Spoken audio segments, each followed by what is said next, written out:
So any seemingly bad event in your life, which usually entails some kind of loss, disappointment, something crumbling,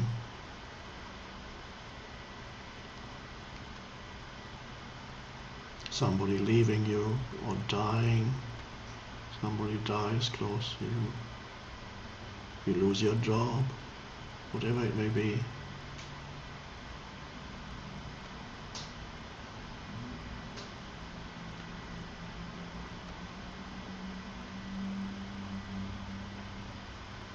That any such event can be extremely helpful and significant spiritually.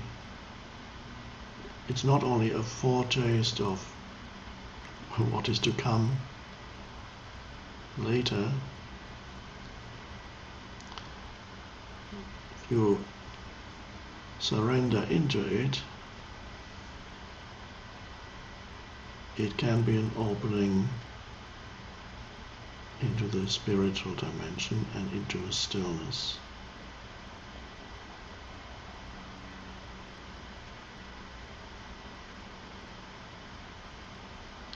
And even such a relatively mundane thing as, for example, finding your car got stolen. When you go back to get into your car, it's no longer there, it got stolen.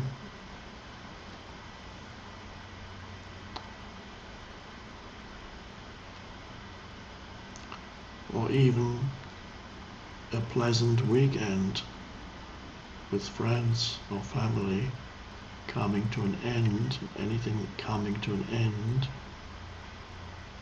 having to say goodbye.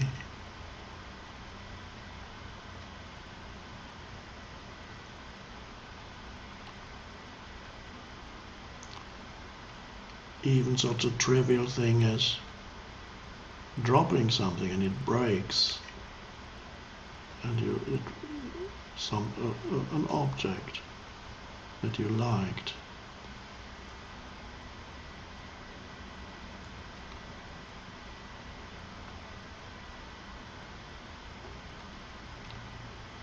You lose your job. All these things, seemingly negative things, when there's some kind of loss or dissolution of form, can be an access point into the deeper dimension within you, traditionally called spiritual, if you catch that moment, and instead of going into inner resistance, mental condemnation, telling yourself how dreadful that is, this event, then experiencing the corresponding emotions, the emotions that correspond to those thoughts, that these things that are happening right now or have just happened should not have happened, have no right to have happened. There's something wrong with the world because this just happened or is happening.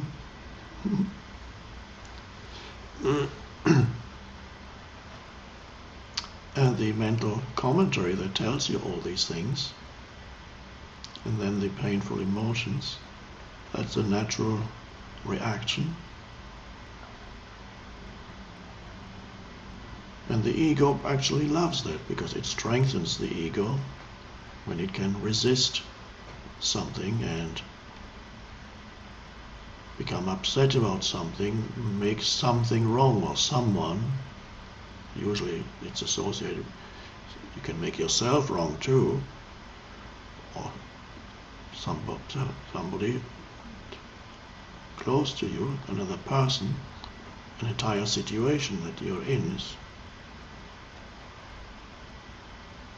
So those are normal reactions that the false self actually enjoys, even if they are painful.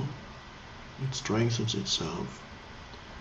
But if you catch yourself at those moments of loss, something going wrong, something or someone leaving you,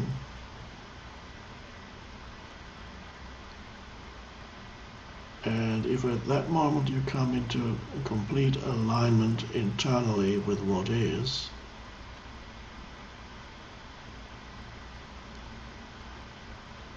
then that takes you into that stillness.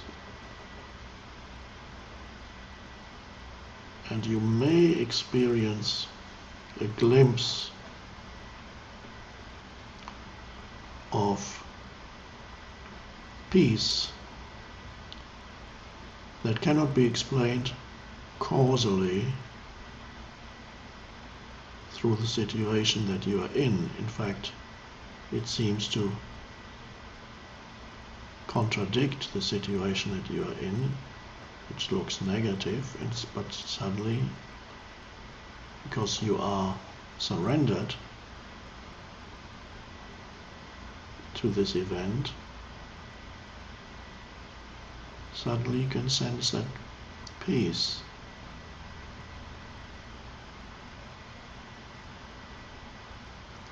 And at that moment, you have become free of externals. You have transcended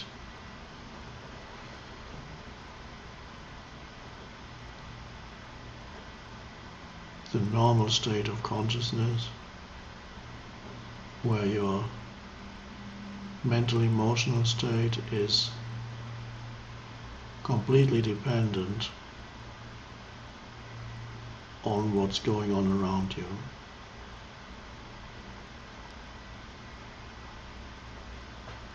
If things are going fine, you're relatively happy. Things break down, there's loss, you become unhappy. So there's that continuous movement. So you are at the mercy of other people, how they behave towards you, at the mercy of unpredictable situations, whether the plane is on time or not, whether you get to that place in time or not.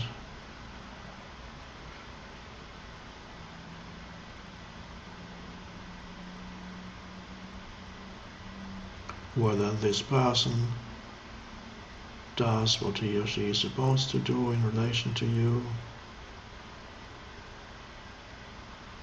or whether he or she lets you down, as the little mental story goes. He let me down. Oh yeah, terrible.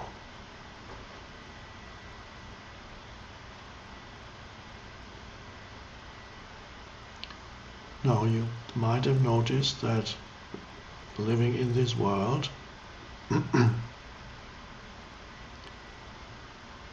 it's fairly normal to experience being let down by situations and people.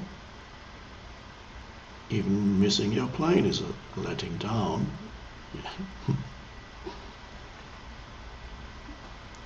Expectations crumble, disappointment happens.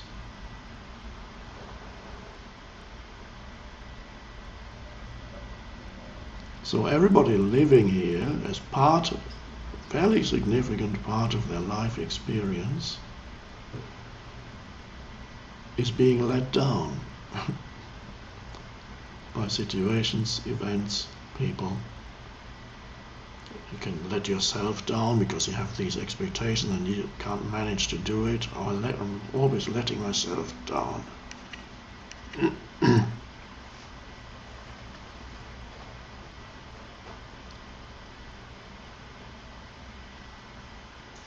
So that's an interpretation. It's a little story in the head that causes painful emotions. And it's based on a misperception of what this world is all about.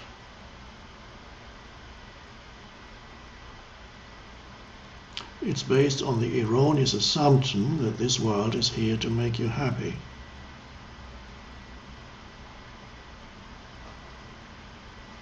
And the erroneous assumption that this world is not supposed to let you down. And if a person or situation or an event happens that lets you down, then there is something deeply wrong.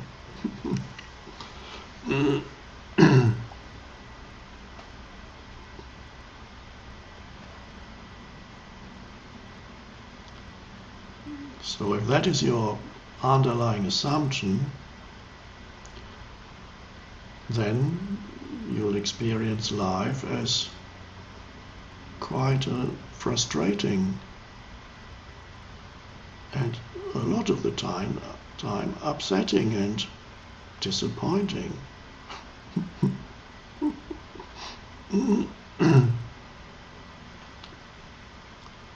Because there's a clash between your assumption of how things should be in the mind and how things actually are.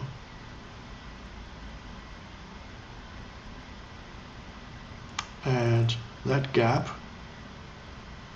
is painful. Suffering arises.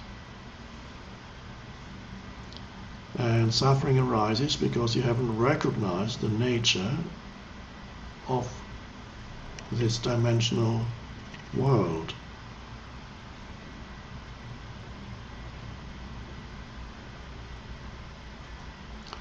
Where everything,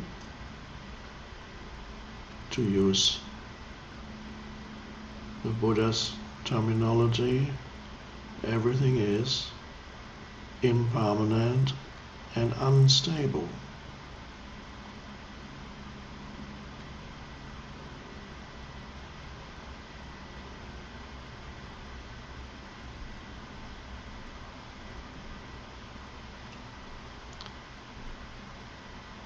But once you recognize that that's how it is, and you recognize that the world is not here to make you happy, neither is it here to make you unhappy, but it's here to challenge you